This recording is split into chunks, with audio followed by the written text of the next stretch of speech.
Okay, year 10, this is a quick work through of your energy changes review questions and chemical changes review questions. It looks a little bit like this. I'm going to just make that full screen now so make it a little bit clearer for you guys. Here we go. Right then, so I'm going to start working through this. So first question about oxidation and reduction. Now we can talk about oxidation and reduction both in terms of oxygen and in terms of electrons. So if you oxidize something, it's the gain of oxygen. If you reduce something, it's the loss of oxygen. So that's in terms of oxygen. But hopefully you remember your oil rig. Okay, so oil rig, this is about electrons. So that means oxidation is loss of electrons and reduction is gain of electrons. So we should have it the other way around for electrons and in terms of electrons. Loss of electrons and then we've got gain of electrons. Now I just wanted to show you guys, you can actually write an electron as an E-, but you might be wondering how to type this. If you push the control button on your keyboard, if you do a comma, it starts going subscript, so that's like writing down low, so you probably want to do that for numbers in a formula. If you do control full stop, it goes up, so I can type a little minus thing there. So control comma is called subscript when it's down low, and control full stop is superscript, it goes up high. So that's a handy way of writing chemical formula. Okay, so we've got a word equation for sodium with oxygen. Well, that should be pretty straightforward. So I'm going to have sodium plus oxygen goes to make sodium oxide. Lovely. Right, pretty straightforward. Right, so now we've got to write a symbol equation for the reaction above. Well, we've got to balance that as well. So sodium is Na. We'll balance this in a moment. Oxygen is O2. Let's do full stop. Oh, not full stop. Comma. Makes it go down. There we go. Okay. Now, sodium oxide, however, has the formula Na2O. And the reason for the sodium oxide having the formula Na2O is sodium always forms a 1+ ion, whereas oxide is always a 2- ion. So you need 2 of these sodiums for every 1 oxide to cancel out the charge. So that's why we get Na2O as the formula for sodium oxide. I'll mark that up. Let's delete that. Right. So actually now, balancing this, what we need to do is ensure that we've got, well, let's have a look. So we've got 2 oxygens over this side already, so I'm definitely going to have 2 sodium oxides. Oh, that 2 is going to keep moving around. But that gives me 4 sodiums there in the 2NaO, so I'm going to write 4Na there. That's going to get quite annoying, apologies. Right, so there you go, there's your balanced equation. 4Na plus O2 goes to make 2Na2O. Okay, explain which element is oxidized and which is reduced. Well, if we look at the sodium over here, it's an element, so its oxidation state is 0. And then if you look at sodium over here, because it's now in a compound, it's a sodium ion, so it's Na+. Okay.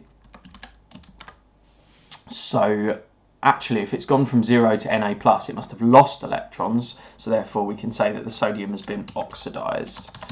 And our explanation is that it's lost electrons. It says give numbers of electrons involved in your explanation. Well, if it's gone from 0 to 1+, then it's lost 1 electron each. Okay, so lost 1 electron for sodium. Okay, oxygen here is an element. When it's in the compound, it's an ion, and it's O, standard oxidation state here, O2-. So if it's gone from 0 to 2-, it must have gained electrons, therefore it's been reduced. Okay. And that's because it's gained 2 electrons per ion, that is. Okay, right then. Those ions there are just for illustrative purposes. Right then, next up. Iron can be extracted from iron oxide using carbon in a process called reduction with carbon. Balance the equation for this process. Right. Now, what we've got to do is find a number for the oxygens that they both fit into here. So we've got 3 oxygens on this side, but 2 on this side. Clearly, we've got to find a number that they both fit into. So 3 and 2 both fit into 6. I'd need to multiply this by 3 in order to get 6 oxygens on this side. And I'd need to multiply this by 2 to get 6 oxygens on this side. So 2 times 3 is 6 oxygens here, 3 times the 2 is 6 oxygens here. Now we can balance for the rest. Well, I've got 3 carbon dioxides, that contains 3 carbons, there we are. And I've got 4 ions on this side, so there we are. Okay, explaining why this type of reaction occurs, including the name of the type of reaction. Okay, so if we look at what's going on here, we're reacting iron oxide with carbon, and we're getting carbon dioxide and iron. So clearly what's happened is the carbon has taken the place of the iron in bonding with the oxygen. So we're looking really here at a displacement reaction. And the reason that this works is because carbon is more reactive than iron.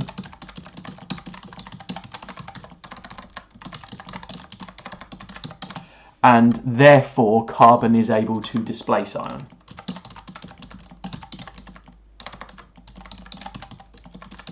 Okay, so you've got your first mark for displacement and your second mark for this sentence here. It's really important that you say who is more reactive than who. A lot of people just go, it's more reactive, and it's like, what's it? And what's it more reactive than? So we've got to say that carbon is more reactive than iron. Therefore, carbon is the one displacing the iron. See how the iron's on its own over here now? It's been displaced. Okay, right, why aluminium can't be extracted from aluminium oxide using carbon in the same way? Well, if I write out my reactivity series quick, so we've got potassium, sodium, lithium, calcium, magnesium, aluminium, carbon, zinc, iron, tin, lead, hydrogen, copper, silver, gold, platinum. So that's the reactivity series in order. And if you were to have aluminium oxide, well, aluminium's here, and carbon, as you can see here, hopefully, it's just below aluminium on the reactivity series. So therefore carbon wouldn't be able to displace aluminium because it's less reactive than aluminium. Okay. Now the reason we were able to use carbon to extract iron is, as you can see, here's iron. Well, carbon's higher in the reactivity series than iron, so carbon's more reactive than iron. Okay. So in this case it did work because carbon was more reactive than iron. Never say it's higher than iron. What you're saying, it's like on a table or something and the other one's on the floor. You've got to say it's more reactive. So in this particular second example, we need to say that carbon is less reactive than the aluminium, therefore will be unable to displace aluminium. Okay, so I'll just write that out quick. Carbon is less reactive than aluminium, therefore carbon is unable to displace aluminium. There we go, and I've spelled it wrong twice, haven't I? I'm not putting the I in. There we go. So there's your answer. Okay, first mark for saying carbon is less reactive than aluminium. Carbon is less reactive than aluminium, and second mark saying for therefore it will be unable to displace it. Okay, get rid of that reactivity series now. Good to learn. If you learn that, it unlocks so many questions to you. Okay, aluminium is extracted instead using electrolysis. Name the primary ore of aluminium and the compound it contains. Right, the main ore of aluminium is called bauxite. Okay, bauxite, and the compound it contains is aluminium oxide. I'm going to keep spelling that wrong, aren't I? Aluminium oxide. That's Al2O3. You didn't need the formula for that, Mark. You just needed to write aluminium oxide, but it's really handy to remember that the formula of aluminium oxide is Al2O3. If you think about why that's the formula, well, aluminium is a group 3 metal, so it forms ions with a 3+ charge, and oxygen is a group 6 non-metal, so it forms ions with a 2- charge. So if we are finding a number that both 3 and 2 fit into, well, that number's 6. So I'm going to need 2 of these each at 3+, and I'm going to need 3 of these each at 2- to get 6 pluses and 6 minuses to cancel out for charge. So that's why the formula is Al2O3. Okay, why is the compound named in part Di? Okay, the compound named is aluminium oxide. Why is that compound mixed with molten cryolite? Right, well, aluminium oxide on its own, this compound here, has a staggeringly high melting point. It's got a giant ionic lattice with many strong ionic bonds which require a lot of energy to break. Typical explanation of why ionic compounds have a high melting point. So mixing it with this stuff called molten cryolite, which, just so you know, is another but rarer ore of aluminium oxide, Well, mixing it with molten cryolite lowers the melting point. So if you just tried to melt aluminium oxide on its own, melting point's too high. But by mixing it with this molten cryolite stuff, then it lowers the melting point. Okay, so mixing with molten cryolite lowers the melting point of the aluminium oxide. You kind of needed the last one correct to get this. Okay, so it lowers the melting point of aluminium oxide. And an advantage of that, of course, is that whoever's carrying out the industrial process, the chemical engineers, are going to use less energy. Okay, so less heat energy required for the process. Now, that's an advantage because that will be less expensive. And therefore, if we're looking at extracting aluminium from its ore, then the definition of an ore is a rock that contains enough metal for it to be economic to extract. Emphasis on the idea of economic there. Well, if something's economic, it means you've got to make your money back. So the less expensive you can make your process, arguably the more profit you're going to make. Okay, right, next up. So we've got the diagram here of the electrolysis process. We've got to explain how molten aluminium is formed by reference to ions and processes at the electrodes. Right, so we're just talking about the aluminium here. So the first thing that you should know is that aluminium oxide mainly contains Al 3 plus ions. Okay, Al 3 plus ions. So they're the aluminium 3 plus ions, and they are part of the aluminium oxide. And when we melt or dissolve the aluminium oxide, those ions are able to move freely. Okay. Now what they're going to do, because they're positively charged ions, they're going to move towards the negative electrode, this cathode here. Okay. So Al 3 plus ions from the aluminium oxide are attracted towards the negative electrode. And you maybe want to explain why aluminium oxide, the aluminium ions are attracted towards the negative electrode. Okay, you want to explain why this happens. So why do the Al 3 plus ions go to the negative electrode? Well, they go to the negative electrode because opposite charges attract. Okay, now whenever something goes to the negative electrode, a reduction takes place, the gain of electrons. Okay, so we're going to next say the Al 3 plus ions are reduced at the negative electrode, and we're going to explain what reduction is by gaining electrons. We're not talking about the loss of oxygen here. Okay, by gaining electrons. And now what we're going to do to finish off this is we're going to give a half equation which states how many electrons are gained. Well, if aluminium's 3 plus, then it will need to gain 3 electrons in order to be reduced. So if we take our Al 3 plus ions, we're going to give those 3 electrons each at a single minus charge, and that will just go to make plain old Al. Okay, so aluminium 3 plus ions are attracted towards the negative electrode because opposite charges attract. The aluminium 3 plus ions are reduced at the negative electrode by gaining electrons, and we're showing here that they're gaining 3 electrons in this half equation. This is called a half equation mainly because it shows one process of either oxidation or reduction. This particular one shows reduction because it's got the electrons on the left, therefore it's the gain of electrons. Okay, why do the positive electrodes need to be continuously replaced?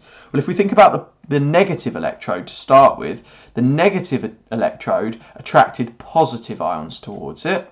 So the positive electrodes here are going to attract the negative ions towards it. And the negative ions in this particular case are oxide ions. Okay, so because oxide ions, O2 minus ions, are attracted towards the positive electrode where they are oxidized, okay, they're going to form oxygen gas. So if I show you a half equation for this, if I take 2O2 minus, that will go to make O2 gas, and it will also make 4 electrons that have been oxidized off of those oxide ions. Okay, so this oxygen gas here is formed at the positive electrode. Now that's just a little bit of background information for you. So what this means is that oxygen gas is formed at the positive electrode. Now, in the electrolysis of aluminium, those positive electrodes there, they are made out of graphite, and graphite is made purely out of the element carbon. Okay, so the electrodes are made from graphite, which is carbon. So if we've got oxygen gas being formed around something that's made from carbon, and at the really high temperatures you need in order to conduct molten electrolysis, then that carbon and oxygen are going to react. Okay, so carbon reacts with oxygen, and let's think about what happens here.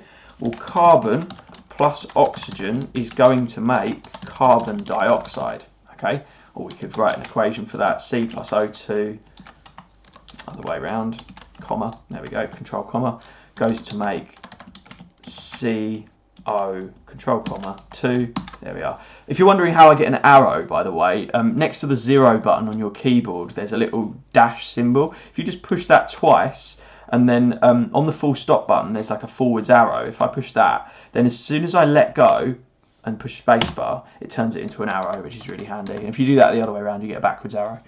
Okay, so anyway, coming back to that. So because the oxygen that's made at the positive electrode reacts with the carbon of the graphite electrodes, you're going to make carbon dioxide. And what that will do is that will corrode the electrode. Because the carbon that the electrode is actually made out of is reacting. So over time, that electrode is going to eat away. It's going to corrode as it reacts with oxygen. Right, so this one was worth 3 marks, so I just want to show you where you'd actually get the marks from this, because there's more information here than you need. First mark is actually for saying that the electrodes are made from carbon. The second mark is for saying that oxygen gas is formed at the positive electrode. And then the third mark is for saying that that carbon and oxygen react to make carbon dioxide, which corrodes the electrodes. So first mark, oxygen gas being formed there. Second mark, electrodes made from carbon. Third mark for saying that the carbon reacts with oxygen to form carbon dioxide, which corrodes the electrodes. It's not the carbon dioxide that's corroding the electrodes, it's the reaction here that is corroding the electrodes, because that carbon is the electrode and it's getting eaten away as it turns into the carbon dioxide gas. Okay, we've got to name some acids and give their chemical formulae now. Okay, so your first common acid is hydrochloric acid, and its formula is just plain old HCl. Your second acid is nitric acid, okay, and that's HNO, control comma, 3, there we go, HNO3. And your final acid is sulfuric acid, spelled with an F these days, H2SO4. Okay, 2 hydrogens in sulfuric acid. It's what we call diprotic, or 2 hydrogen ions coming off of it. Okay, these are the 3 strong acids. Just to be clear, if you're asked for a weak acid, okay, you need to know your weak acids as well. The question doesn't ask for this, but it's important for you guys to know. Your weak acids are citric acid and ethanoic acid. I'm not going to worry about their formulae now because we look more at those next year. But weak acids are citric acid and ethanoic acid, but your 3 strong acids are hydrochloric, nitric and sulfuric. Okay, right, next up, we've got to complete a word equation for below. Right, this is an acid reacting with a metal. And one of the key things you need to know about acids reacting with metals, so not like an alkali or a base or anything like that, is whenever you react an acid with a metal, we get hydrogen gas as well as a soluble salt. So any reaction of an acid is going to give us our soluble salt, but when it's with a metal, instead of getting like water like you do in neutralization, you get hydrogen gas instead. Okay, so I'm just going to write hydrogen as my first product because I've recognised that straight away, but this could be in any order on the right hand side. Now it's magnesium plus sulfuric acid. Now one of the things you need to know about your acid is sulfuric acid always gives salts whose names end in sulfate. Nitric acid always gives salts whose names end in nitrate, and hydrochloric acid always gives salts whose names end in chloride. So we're going to get something sulfate. So whatever you react with the acid, you get that sulfate. So I'm reacting magnesium with sulfuric acid, so I'm going to get magnesium sulfate. Okay, that could be in the other order, of course. Right, why is there no reaction when copper reacts with hydrochloric acid? Right, this is important. So if we look back at the acids, when we react an acid, it's a redox reaction if you react it with a metal, but it's also a type of displacement reaction. And this is because all acids contain hydrogen. And actually what you're doing when you react an acid with a metal is you're displacing hydrogen from the acid. See how hydrogen is a product here, yet there didn't appear to be any hydrogen on the left hand side here. That's because in the name of the acid we don't actually name the hydrogen, but if you look in the formula of that acid, it's got hydrogen in it. All of them do. So when you react it with a metal, the metal is actually displacing the hydrogen. This will make a little bit more sense if I write the formula for this. So if I take Mg plus H2SO4, it will go to make H2 plus MgSO4. So what you can see now is the hydrogen was paired up with the sulfate, hydrogen sulfate, to make sulfuric acid. But now the hydrogen's been displaced from the sulfate and magnesium's paired up with the sulfate. Okay, now that's because magnesium is higher or more reactive than hydrogen on the reactivity series. Again, if I just write this out quick, so potassium, I'm just going to write out the formula now. Potassium, sodium, lithium, calcium, magnesium, aluminium, carbon, zinc, iron, tin, lead, hydrogen, copper, silver, gold, platinum. Okay, so this one works because hydrogen's all the way down here on the reactivity series, and you can see that magnesium higher up is more reactive than hydrogen. So magnesium is able to displace hydrogen out of its acid. Okay, whereas if we try to react it hydrochloric acid, let's say a different acid, but with copper, well, you can see hydrochloric acid also contains hydrogen, so we've got to displace hydrogen from the hydrochloric acid.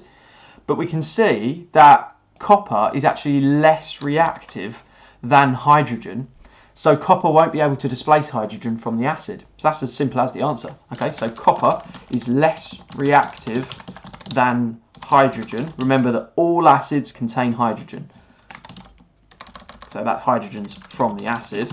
Okay, so therefore copper is unable to displace hydrogen. Okay, so you don't get reaction. Okay, you don't get reaction at all.